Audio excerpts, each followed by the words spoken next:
Shakti Masala வழங்கும் சூர்யா சக்தி விருதுகள் Homebrand Awards 2025 and initiated by Brand Avatar. Civilian அவார்ட்ஸை பொறுத்த வரைக்கும் நம்ம எல்லாருமே சாமானிய மக்கள் நம்முடைய வாழ்க்கை பழுக்கு நடுவில் நம்ம வாழ்க்கையை மட்டுமல்ல இந்த சமூகத்தையே புரட்டி போடுற மாதிரி ஒரு சாதனை செய்தவர்களை அடையாளம் கண்டு இந்த விருதை தரும். பட் இந்த இன்ஸ்பிரேஷன் கேட்டகரிங்கிறது ரொம்ப இன்ட்ரெஸ்டிங்கான ஒரு கேட்டகரிங்க. அவங்க வாழ்நாள் முழுக்க அவங்க வாழ்க்கையவே ஒரு துறைக்காக டெடிகேட் பண்ணி அவங்க சந்தித்த தடைகளை எல்லாம் சாதாரண தடைகள் கிடையாது, அந்த தடைக்கற்களை படிக்கற்களாக மாற்றி அவங்க இன்னும் ஒரு பெரிய ஒரு கூட்டத்தை இன்ஸ்பயர் பண்ணவங்களுக்கு தான் இந்த இன்ஸ்பிரேஷன் கேட்டகரியில் இந்த அவார்டை தரப்போகிறோம். அந்த வகையில் இந்த முதல் இன்ஸ்பிரேஷனல் அவார்ட்ஸ் யாருக்கு தரப்போகிறோம்? இந்த முதல் இன்ஸ்பிரேஷனல் அவார்டை கொடுக்கறதுக்காக ஜூரி மெம்பர்ஸ்லேருந்து we have with us miss Aruna Subramaniam அவர்களை அன்போடு மேடைக்கு அழைக்கிறோம். இந்த அவார்டை பிரசன்ட் பண்ணுவதற்காக அவர்களை தொடர்ந்து திரு குமார் வேம்பு அவர்களை அன்போடு மேடைக்கு அழைக்கிறோம். The founder and CEO of Grow Frugal Technologies and முதல் partners. தமிழனுடைய பெருமையை சர்வதேச அரங்கில் ஓங்கி சொல்லக்கூடிய குமார் வேம்பு அவர்களை பெருமையோடு மேடைக்கு வருக வருக வருக என வரவேற்கிறோம். உலகம் முழுக்க இவங்க அண்ணன் தம்பிங்க அந்த ஜோகோன்ற பேர் முழுக்க உலகம் முழுக்க எல்லாருக்குமே தெரியும். எனக்கு ஆச்சரியம் என்னன்னா விண்வெளி வரை வளர்ந்த பிறகும் வேட்டி கட்டிய தமிழர்களாகவே வளம் வருவதை பார்க்கிற பொழுது ஆச்சரியமாக இருக்கிறது. சார் எங்கே போனாலும் இதே காஸ்டியூம் தான். அண்ட் அவருடைய துறையில் அவருக்கு இருக்கிற அந்த ஒரு அறிவும் அந்த ஆற்றலும் அந்த ஒரு அமைதியும் கண்டிப்பாக பல உயரங்கள் அவர் கொண்டு வந்திருக்கு. நம்ம எல்லாரையும் என்றைக்குமே இன்ஸ்பயர் பண்ணிக்கிட்டே இருக்கு. ஸோ இன்னைக்கு இந்த இன்ஸ்பிரேஷனல் அவார்டை யாருக்கு கொடுக்க போகிறோம் அப்படின்னா அதை நாம சொல்லாம எல்இடி திரைட்ட கேட்போம், அது சொல்லட்டும். வாங்க பார்க்கலாம் அந்த ஏவியை. ஊரார் ஒதுக்கி வச்ச ஓவியம் என்ன பொறுத்தவர காவியம். வலிமை என்பது வெற்றியில் இருந்து அல்ல, வெற்றிக்கான போராட்டங்களிலிருந்து பிறக்கிறது. தன் வலிமை மிக்க போராட்டத்தால் வாழ்க்கையை வென்று காட்டியவர் கிருத்திகா நேதாஜி. ஒரு பேருந்து விபத்து இவரின் இயல்பு வாழ்க்கையை போர்க்களமாக்கியது. சிதைந்து போன முதுகெலும்பு, இடுப்பிற்கு கீழ் செயல்படாமல் போன உடல், ஆனால் உள் மனதில் இருந்த நம்பிக்கை மட்டும் ஒளிர்ந்து கொண்டே இருந்தது. இனி இவர் அவ்வளவுதான் என சுற்றி இருந்தவர்கள் இவருக்கான முடிவுரையை எழுத முயல கணவரின் துணையோடு தன் வாழ்க்கைக்கான முன்னுரையை எழுத துவங்கினார். வீட்டுல இருந்து ஏதாவது ஒண்ணு பண்ணலாம் அப்படிங்கும் போது மாட்டு சாணத்தை பார்த்தேன். அப்ப நம்ம இது மூலியமா ஏதாவது ஒண்ணு பண்ணலாம் அப்படின்னு சொல்லிட்டு பஞ்சகவ்ய விளக்கு, சாம்பிராணி எல்லாமே இயற்கையான முறையில கொடுத்துட்டு இருந்தேன். சக்கர நாற்காலியில் சுழன்றபடியே விவசாய உலகில் புது எல்லைகள் எட்டினார். யாரு கையும் நான் எதிர்பார்க்காம இன்னைக்கு என் கையிலேயே ஒரு வருமானம் இருக்குங்கும் போது ரொம்ப சந்தோஷமா இருக்கு. அக்ரிகல்ச்சர் கேட்டகரியில் ஒரு போட்டியாளராய் உள்நுழைந்த திருமதி கிருத்திகா நேதாஜியின் அசாத்திய சாதனையை பார்த்து பிரமித்த நம் தேர்வு குழுவினர் அவரை ஓர் இன்ஸ்பிரேஷனல் அவார்டியாக அறிவித்தனர். கிருத்திகா நேதாஜி அவர்களுக்கு அக்ரிகல்ச்சர் கேட்டகரியில் இன்ஸ்பிரேஷனல் விருது வழங்குவதில் பெருமை கொள்கிறது சுயசக்தி மேடை. ஒரு பெரிய பெரிய அரங்கம் நிறைந்த கைத்தடலோட லெட்ஸ் வெல்கம் கிருத்திகா நேதாஜி அவர்கள் onto the stage please. மனிதி மனிதி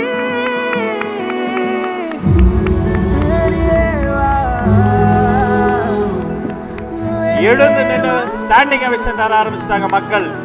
Kiruthika Netaji civilian அவார்டுக்கு inspirational அவார்டை வென்றிருக்கிறார். இவருக்கு விருது வழங்குவதில் பெருமைப்படுகிறது சுயசக்தி விருதுகள்.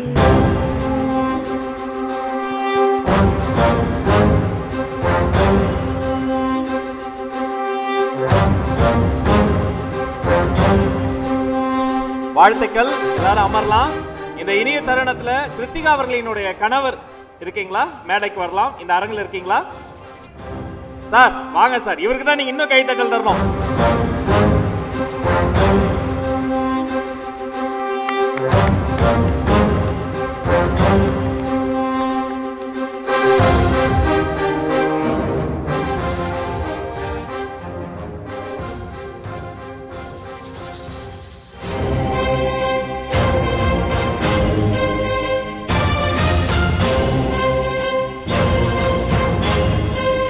கிருத்திகா மேம், உங்களுடைய ஏவி பார்க்குறப்போ எங்களுக்கு அவ்வளோ நெகிழ்ச்சியாக இருந்தது. இப்போ இந்த மேடையில் நின்று உங்களோட துணைவரோட பக்கத்தில் நின்று இந்த விருதை கையில் வச்சிருக்கிறப்போ எப்படி இருக்கு மேம்? நான் எந்திரிச்சு நடந்தா எவ்வளோ சந்தோஷப்படுவனோ அந்த அளவுக்கு சந்தோஷமா இருக்கேன்.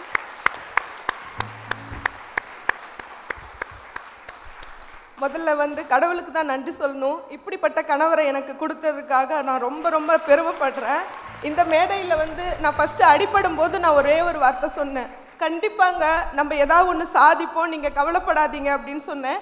ஆனால் இவர் எனக்கு சொன்ன வார்த்தை வந்து பார்த்திங்கன்னா, நான் அடிபட்டு எனக்கு என்னோடய வாழ்க்கை வந்து 2011 கல்யாணம் ஆச்சு, 12 ஒரு குழந்தை, 13 அப்படியே டோட்டலாக லைஃப் வந்து மாறிடுச்சு. என்ன பண்ணுவோம் அப்படின்ற நிலைமையெல்லாம் என்னால் முடியவே இல்லை. 2 காலுமே செயலிழந்துருச்சு. டாக்டர் வந்து உங்கள் மனைவியால் இனி நடக்க முடியாது அப்படின்னு வந்து சொல்லிட்டாங்க. அப்போ வந்து பார்த்திங்கன்னா அவர் சொல்லி என் கையை வந்து பிடிச்ச அன்னைக்கு சொன்ன ஒரே ஒரு வார்த்தை, நீ எனக்கு மனைவியா இல்லைனாலும் பரவாயில்ல, நம்ம குழந்தைக்கு நீ தாயா இரு, எனக்கு அது போதும், எனக்கு அதே போதும். ஏன்னா ஒரு பெண் இல்லைன்னா அந்த வீடு வீடாக இருக்காது. பெண் வந்து ஒரு வீட்டில் வந்து நடக்க முடியலனாலும் நீ பரவாயில்ல, நீ வந்து உயிரோடு இருந்தால் எனக்கு அது போதும், உன்னால் முடியும் அப்படின்ற ஒரு நம்பிக்கை எனக்கு கொடுத்தாரு. இந்த அளவுக்கு நம்பிக்கையை கொடுக்கும்போது நம்ம ஏதாவது ஒன்று சாதிக்கணும் அப்படின்னு நாங்கள் முடிவு பண்ணணும். எனக்கு வந்து என்னென்னா, என்னுடைய குறையை காட்டி யாருக்கிட்டையும் போய் கையேந்தி நிற்கக்கூடாது. கடவுள் எனக்கு விலையேற பெற்ற கையை எனக்கு கொடுத்துருக்காரு. அப்போ அந்த கையை வச்சு நம்ம ஏதாவது ஒன்று பண்ணணும்னு நான் வந்து நினச்சேன். எங்ககிட்ட என்ன பண்ணுறதுன்னு தெரில. ஏன்னா இடுப்புக்கு கீழே எந்த உணர்வுகளும் கிடையாது, கால்கள் செயலிழந்துருச்சு, எந்த மூமெண்ட்ஸ் எதுவுமே வந்து கிடையாது. அப்படிங்கும் போது என்ன பண்ண முடியும், வேலைக்கு போக முடியாது. எங்களுக்கு வந்து ஒருத்தவங்க மாடு வந்து வாங்கி கொடுத்து உதவி பண்ணாங்க, கொஞ்சம் கை தூக்கி விட்டாங்க, அது போதும் எங்களுக்கு அப்படின்னு சொல்லிட்டு அந்த மாட்டு மூலியமாக தான் வருமானத்தை வச்சு வாழ்ந்துட்டு இருந்தோம். பாப்பா பெருசாக ஆக எங்களுக்கு வருமானம் பத்தல. அப்போ என்ன பண்ணலாம் அப்படின்னு சொல்லி யோசிக்கும் போது, மாட்டு சாணம் ஒரு நாள் அள்ளிட்டு இருக்கும்போது யோசித்தேன், ஏன் இந்த நம்ம சாணத்தை விலை மதிப்பாக நம்ம மாற்றக்கூடாது அப்படின்னு சொல்லி இயற்கையான முறையில் சாம்பிராணியும் விளக்கு இந்த மாதிரிலாம் செஞ்சு சேல்ஸ் பண்ணினேன். அதே கட்டத்தில் வந்து என்னை பார்த்தீங்கன்னா, ஒரு பத்திரிக்கையை கொடுக்கறதுக்கு கூட எனக்கிட்ட வந்து யோசித்தாங்க, சகுனம் பார்த்தாங்க, ஒதுக்கி வச்சாங்க. இந்த நேரத்தில் அவங்களுக்கு நான் ரொம்ப ரொம்ப நன்றி சொல்கிறேன். ஏன்னா அவங்க அன்னைக்கு என்னை ஒதுக்கி வைக்கலைன்னா இன்னைக்கு நான் இந்த மேடையில் நான் வந்து நிற்க முடியாது. ரொம்ப ரொம்ப நன்றி அவங்களுக்கு. அன்னைக்கு என்னை ஒதுக்கி வச்சாங்க, ஆனால் கடவுள் என்னை ஒதுக்கி வைக்கல. இன்னைக்கு எல்லார் வீட்லேயும் நான் செய்கிற விளக்கும் சாம்பிராணியும் சாமியோட சன்னிதானத்துக்கு முன்னாடி இருக்குது. அதுவே எனக்கு ரொம்ப ரொம்ப பெருமையாக இருக்குது. அதே நேரத்தில் என் கணவர் அடிக்கடி ஒன்று சொல்லுவார், அவங்க ஒதுக்கி வச்சா ஒதுக்கி வச்சுட்டு போகிறாங்கன்னு சொல்லிட்டு பாட்டெல்லாம் பாடுவார். ஊரார் ஒதுக்கி வச்ச ஓவியம் என்ன பொறுத்தவர காவியம் அப்படின்னு அந்த பாட்டை பாடி பாடி என்கரேஜ் பண்ணுவார். அதனால் நாங்கள் இன்றைக்கி வந்து எங்களுக்கு குறைந்த வருமானம் தான், ஆனால் நிறைவான வாழ்க்கை, யாரு கையும் ஏந்தாமல் இன்றைக்கி நான் வந்து சந்தோஷமாக நான் வந்து வாழ்கிறேன். இது மாறாது அப்படிங்கிறது எனக்கு வந்து தெரியும், ஆனால் சமாளிக்க முடியும் அப்படிங்கிறது என்னுடைய தன்னம்பிக்கை. கண்டிப்பாக இன்னும் வாழ்க்கையில் நான் அடுத்தடுத்தபடியாக நான் போவேன். எப்படி சொல்கிறது, என் கணவருக்கு வந்து ரொம்ப ரொம்ப நான் நன்றி சொல்கிறேன். ஏன்னா அவ்வளோ கஷ்டங்கள் அவமானங்களை எல்லாம் தாண்டி இன்றைக்கி நான் வந்து வந்திருக்கேன். ரொம்ப ரொம்ப நன்றி. என்னை போல் தண்டுவட அடிப்பட்டவங்களும் இந்த மாற்றுத்திறனாளிகள் யாரும் வந்து ஒதுக்கப்பட்டவங்க கிடையாது. இந்த உலகத்தில் நம்மளுக்கும் வாழ்வதற்கு எல்லா உரிமையும் இருக்குது. அதனால் எல்லாரும் வெளியில் வாங்க. கண்டிப்பாக எல்லா பெண்களுக்குள்ளேயும் ஒரு சக்தி இருக்குது. அந்த சக்தியை வெளிக்கொண்டு வருவதற்கு இந்த சக்தி மசாலா இருக்குது. ரொம்ப ரொம்ப நன்றி. அதுக்கப்புறம் எனக்கு இன்டர்வியூ எடுத்த ஜூரி மேடம் அருணா மேடத்துக்கு ரொம்ப ரொம்ப நன்றி சொல்கிறேன் மேடம். உங்களுக்கு ரொம்ப ரொம்ப நன்றிங்க மேடம். ஆக்சுவலி இந்த விருது உங்களுக்கு கொடுப்பதன் மூலமாக எங்களுக்கு தான் பெருமை. இந்த விருதை வாங்கியதற்காக நாங்கள் அனைவரும் ஒரு பெரிய நன்றி உங்களுக்கு சொல்லிக்கிறோம். சார் வேற லெவல் சார். மேலே அவங்கள ஏற்றி விட்டுட்டு அவர் என்ன பண்ணுறாரு நான் தேடிக்கிட்டே இருந்தேன். அவங்க மேலே வரும்பொழுது கீழே நின்று அப்படியே அந்த குழந்தை ஆனுவல் டேல பெர்ஃபார்ம் பண்ணால் அப்பா எடுப்பாங்க பார்த்துருக்கேன். மனைவி இந்த மேடையில் விருது வாங்கும் பொழுது அந்த ஃபோனை வச்சுக்கிட்டு கண் கலங்கி நின்று கொண்டு இருந்தார். இது அந்த அவார்டை விட பெருசு சார் உங்களுடைய அன்பு. உலகத்துக்கு ஒன்னே ஒன்று சொல்லிக்கிறோம், இவங்க மாற்றுத்திறனாளி மட்டும் கிடையாது, இனி இந்த உலகத்தையே மாற்றும் திறனாளி. அவர்களுக்கு மீண்டும் வாழ்த்துக்கள். பறவைக்கெல்லாம் வழியில் மரங்கள் கிடையாது, ஆனாலும் கண்டம் தாண்டும். குமார் வேம்பு சார் சில வார்த்தைகள் இந்த மொமெண்டை குறித்து. முதல்ல வந்து வாழ்த்துக்கள். ஏன்னா பெண்கள்டேந்து வந்து நம்ம கற்றுக்க வேண்டிய விஷயமே இந்த ரெசிலியன்ஸ் தான். என்ன நடந்தாலும் திரும்பி எழுந்து வந்து எப்படி வந்து வாழ்க்கையை கண்டினியூ பண்ணுறது சிறந்த முறையிலன்றதுக்கு இது ஒரு உதாரணம். ஸோ இவங்களுக்கு அவார்டு கொடுக்கறது வந்து எனக்கு ரொம்ப ஹம்பிளிங்காக இருக்குது. மிக்க நன்றி. இன்னொரு முக்கியமான விஷயம் வந்து என் மனைவியை இங்கே கூப்பிடுறப்போ அனுப்பமா வேம்புன்னு சொல்லி கூப்பிட்டாங்க. முதல் முறையாக யாராவது ஒருத்தர் வந்து அதை மாதிரி கூப்பிடுறது இந்த மேடையில் தான். ஆனால் என் பொண்ணு 2 நாள் முன்னாடி தான் என்னோடய 2வது பொண்ணு எனக்கு ஒரு இன்ஸ்டாகிராம் ரீல் ஃபார்வேர்ட் பண்ணாங்க.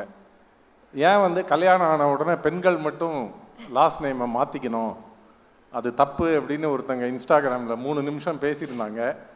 அப்போ தான் நான் வந்து 1997 கல்யாணம் ஆன உடனே அவங்க பேரை மாற்ற சொல்லாமல் இருந்ததோட பலனை உணர்ந்தேன். ஏன்னா மாற்ற சொல்லியிருந்தேன்னா என் பொண்ணு என்னை ஒரு வழி பண்ணியிருப்போம். அதனால தயவு செய்து அப்படி கூப்பிடாதீங்க. அவங்க பேர் அனுப்பமா கடாம்பி. ஆஹா, நன்றி. Thank you so much sir. உங்களுடைய வேட்டி மட்டும் கிடையாது, உங்களுடைய பேட்டி கூட வைரல் தான். அனைவருக்கும் நன்றி. Thank you so much sir. விருதாளருக்கும் வாழ்த்துக்கள். தேங்க்யூ.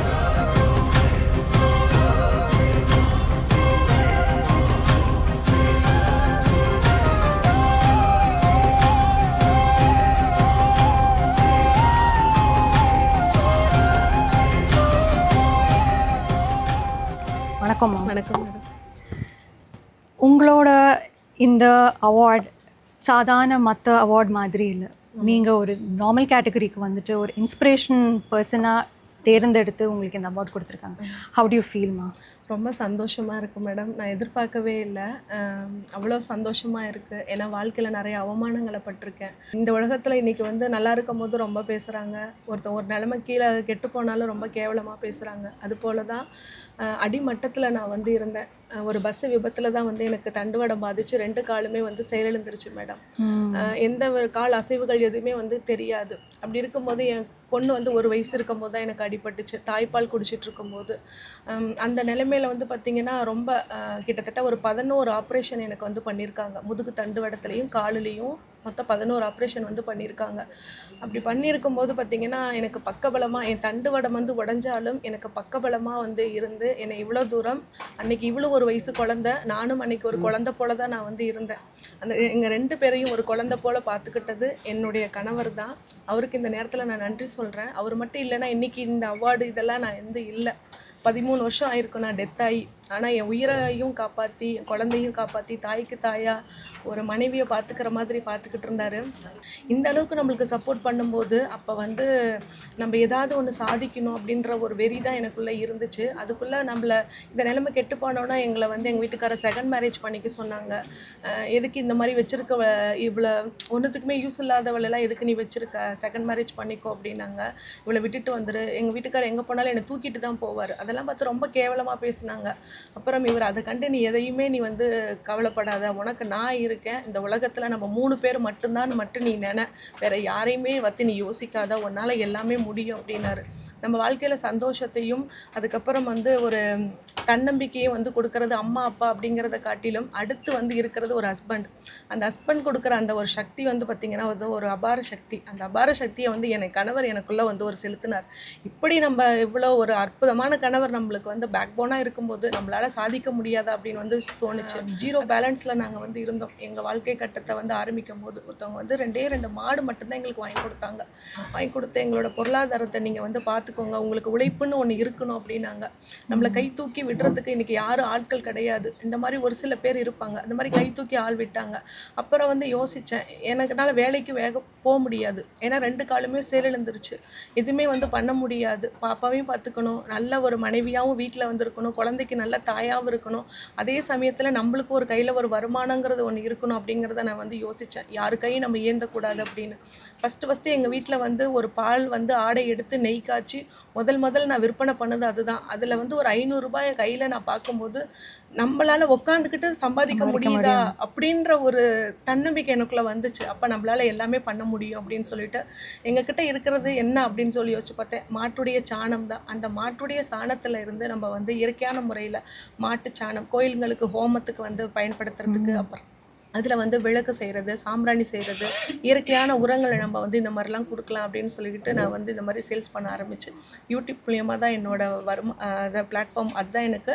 அது மூலயமா மக்கள் எனக்கு நல்லா சப்போர்ட் பண்ணாங்க. தண்டுவடை அடிபட்டுருச்சுன்னா அவ்வளோதான் அப்படின்னு சொல்லிட்டு நிறைய பேர் முடங்கி போயிடுறாங்க. இதுக்கப்புறம் வந்து ஒரு லைஃபே இல்லை, அவ்வளோதான் அப்படின்னு சொல்லிட்டு நிறைய பேர் சூசைட்லாம் பண்ணிக்கிறாங்க. அப்படிலாம் எதுவுமே இல்லை. இதுக்கப்புறமும் ஒரு வாழ்க்கை இருக்குது. இது வந்து எதிர்பாராத ஒரு விபத்து மூலியமாக தான் சில பேத்துக்கு வந்து நடக்குது. அப்படிங்கும் போது இதுக்கு அடுத்து வந்து ஒரு மறுவாழ்வு பயிற்சி மையம் அப்படிங்கிறது இருக்குது. அதுக்கப்புறம் நம்ம அதை மேற்கொண்டு எல்லாரும் போலயும் நம்மளும் வந்து ஒரு நல்ல வாழ்க்கையை வந்து வாழலாம். இப்போவே நீங்கள் அந்த மாதிரி தான் இருக்கீங்க. நீங்கள் எல்லாருக்கும் ஈக்குவல் தான். யார் சொன்னால் நீங்கள் வந்து எல்லாருக்கும் கீழேன்னு? இப்படி ஒரு சப்போர்ட் சிஸ்டம் உங்கள் ஃபேமிலியில் இருக்கும்போது, ஒரு ஹஸ்பண்டாக வந்து அவர் இவ்வளோ தரும்போது வேறு எதுவுமே நம்மளுக்கு தேவையில்லை. ஸோ எந்த நிலைமையிலையும் நம்ம இதை செய்ய முடியுன்றதுக்கு பெரிய உதாரணம் நீங்கள். ஸோ நீங்கள் இப்போ பண்ணிகிட்ருக்க ப்ராடக்ட்ஸ்லாம் இப்போ எந்த அளவுக்கு வந்து நீங்கள் ரீச் பண்ண முடியாது? மேடம் ஃபஸ்ட்டு வந்து பார்த்தீங்கன்னா ஒரு ரீச் பண்ண முடியுமான்னு கேட்குறீங்களா மேடம்? இன்றைக்கி என்னால் செய்ய முடியாத அளவுக்கு வந்து எனக்கு அந்த அளவுக்கு ஆர்டர்ஸ் வந்து வருது. நான் நினச்சி கூட பார்க்கல. எனக்கு வந்து இவ்வளோ தூரம் வந்து, அதாவது ஒரு 4 பேர்த்த நம்பியே நான் வந்து அவங்க அப்படி சொல்லிட்டாங்களேன்னு சொல்லி நான் முடங்கி கிடந்திருந்தேன்னா அப்படியே தான் முடங்கி கிடந்திருப்பேன். அவங்க எனக்கு வந்து ஒரு சின்ன ஒரு விதையை வந்து போட்டாங்க. அந்த விதையை நான் தண்ணி ஊற்றி இன்றைக்கி பெரிய மரமாக வளர்த்து எனக்கு வந்து ஒரு 2.5 லட்சம் ஃபாலோவர்ஸ் வந்திருக்காங்க மேடம் யூடியூப்ஸில். அவ்வளோ சப்போர்ட் வந்து கொடுக்குறாங்க. எனக்கு நிறைய ஆர்டர்ஸ் வந்து வருது. ஃபஸ்ட்டு வந்து ஒரு சாதாரணமாக ஒரு 200 விளக்கில் நான் வந்து ஸ்டார்ட் ஆரம்பித்தேன். இன்றைக்கி ஒரு நாளைக்கு 500-600 விளக்கு நான் செய்கிறேன். இன்னும் போக போக பார்த்தீங்கன்னா 500-5000 மாத்திரம் ஒரு இண்டஸ்ட்ரியாக நீங்கள் அதை கன்வெர்ட் பண்ணணும். மாத்திரம். Beautiful sir. இந்த அவார்டுக்கான உங்களோட சில வார்த்தைகள். ரொம்ப சந்தோஷமாக இருக்குது. நாங்கள் எதிர்பார்க்கவே இல்லை அந்த மாதிரி ஒரு அவார்டு கிடைக்கும் அப்படின்ட்டு. ஏன்னா நாங்கள் எங்கேயோ ஒரு கிராமத்தில் பிறந்து வளர்ந்தோம். நிறைய அவமானங்களை சந்திச்சு நாங்கள் அந்த அவமானத்துக்கு மத்தியில் இப்போ அவங்க போட்ட விதை தான் எங்களுக்கு இந்த இடத்துல கொண்டு நிறுத்தியிருக்கு. நான் அவங்களுக்கு ஒரு மிகப்பெரிய ஒரு நன்றி சொல்லிக்கிறேன். ஏன்னா அன்றைக்கி அவங்க அந்த மாதிரி ஏழைமைகளை பேசலாகல இந்தளவுக்கு நாங்கள் வந்திருக்க மாட்டோம். அதனால் அவங்க போட்ட விதையை நாங்கள் விதைச்சி மேலே மரமாக வளர்ந்து வந்திருக்கோம். அவங்களுக்கு கொடுத்த அந்த 2 மாடும் வந்து அதுதான் வந்து தெய்வம். ஆமாம். ஸோ ரொம்ப சந்தோஷம் உங்களை மீட் பண்ணதில். இந்த விருது நாங்கள் உங்களுக்கு கொடுத்ததில் எங்களுக்கு ரொம்ப பெருமையாக இருக்குது. மேலும் மேலும் நிறைய விருதுகள் இந்த இண்டஸ்ட்ரி ஃபார்மேட்டை வந்து ஃபியூச்சரிஸ்டிக்காக யோசிச்சு நீங்கள் வளரணும்னு எங்களோட வாழ்த்துக்கள். சக்தி மசாலா வழங்கும் சூர்யா சக்தி விருதுகள் ஹோம்ரன் awards 2025 and initiated by Brand Avatar.